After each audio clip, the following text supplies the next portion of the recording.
Raider Nation, what's going on? You're watching the Raiders Report. Got some breaking news here. The Las Vegas Raiders have gone out and they have signed cornerback Duke Shelley.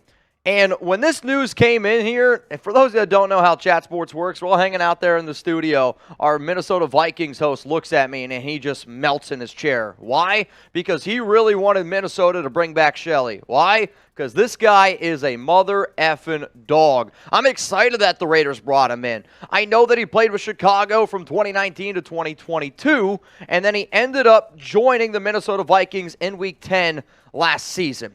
I do think that he could start as an outside corner. He could also has that ability to play on the inside. And when a lot of people are going to look at his height, they're going to say, okay, he's a slot corner. He dominated last season in the NFL as an outside corner. So I wouldn't realistically take it out of the realm of possibility. One of the biggest reasons why I do think that he was brought in is because the way that this Raiders regime kind of operates is they want to know that you can fit in their system, but on top of that, there's also got to be that connection, right? And for Shelley, he has that connection with Champ Kelly, who is now with the Las Vegas Raiders, previously was with, you guessed it, the Chicago Bears. So there's that comp, and there's the reason ultimately why I do think he was added. I don't really believe it's going to be that expensive of a deal, but it's a really good fit here for this Raiders team, and it's a really good fit with Patrick Graham's defense. Now, if you don't already know, this is why you subscribe. I mean, shit, man, we've been live for over 50 hours over the last 2 weeks.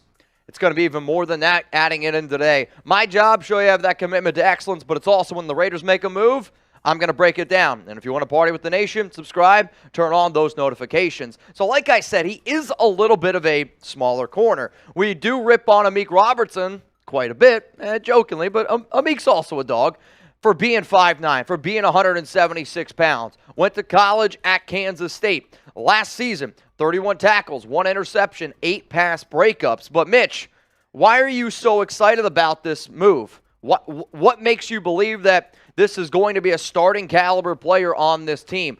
I believe that he can be a starter because of how freaking good he was last season over those final 8 games with the Minnesota Vikings. I mean, look at some of these numbers here.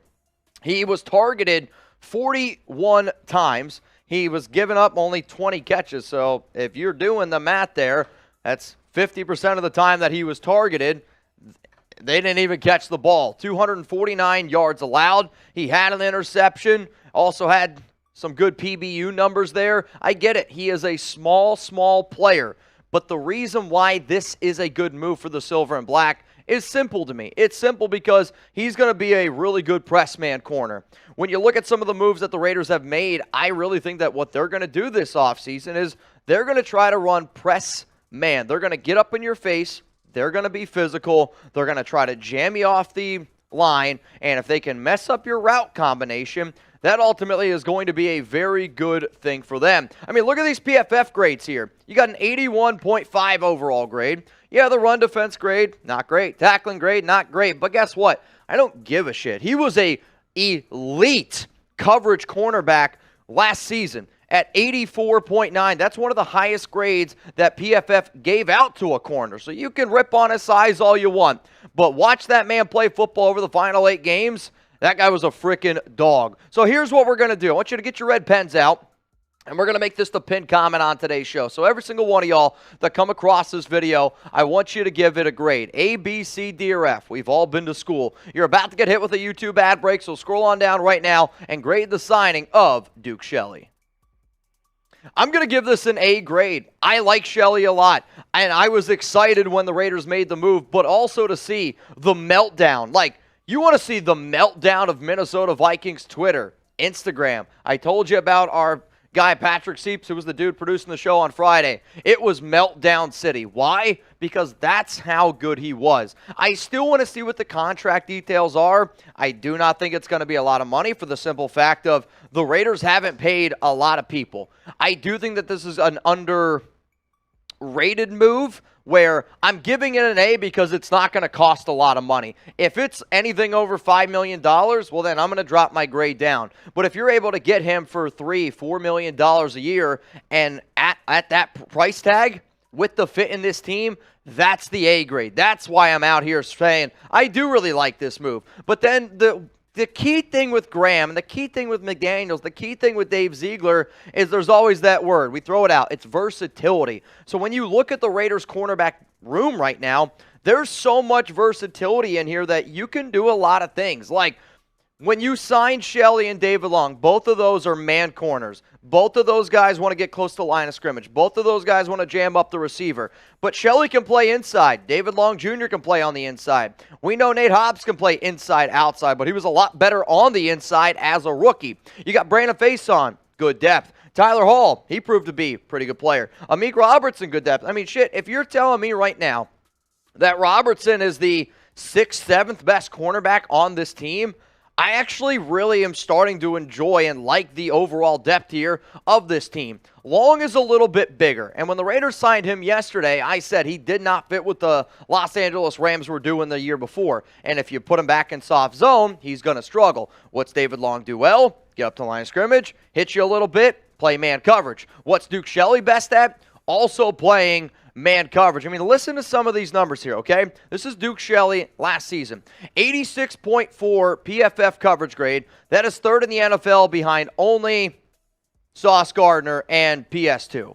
I mean, that's pretty freaking good. An 84.5 PFF man coverage grade. 2nd behind only, you guessed it, Marlon Humphrey. 59.6 quarterback rating. That is 6th in the NFL. The Raiders saw a player that maybe a lot of people didn't look at because of the size. He's probably been dealing with the lack of confidence in his size his entire career. But luckily for us, if the Raiders do think that he's going to be a fit and he's going to be a dog and he's going to buy in, from what I saw last season over those final 8 games, I mean, man, it's really hard to not get excited about that type of move. You add the versatility, you add a tough-nosed player, and now your entire defense is starting to take shape just a little bit more. Like, I'm not sitting up here saying Shelley is a locked and loaded going to be the starter. I still want the Raiders to go out and draft a Chris Gonzalez. I still want them to get a Devin Witherspoon, a Joey Porter Jr., hell, a Deonta Banks. Like, I want them to still get one of those top cornerbacks in the draft. All I'm sitting up here saying now is if they do that, plus add this extra depth, we start now being able to put some of these pieces together of what the Las Vegas Raiders could do on defense. And on top of that, you also have the ability then to not break the bank, right? Because when you look at some of the dead money that the Raiders are paying right now, you got $30 million in dead cap hit paying guys like Corey Littleton this year. You're paying Corey Littleton $10 million to play on another team. The Raiders cannot afford to keep paying these big-time free agents, Nick Wachowski, Carl Nassib, right? And then contracts don't work out, and then you void those years, and you got to pay it down the road. That's not how you build success. Even though some of these moves are, a lot of people are like, oh, when are we going to make a big splash?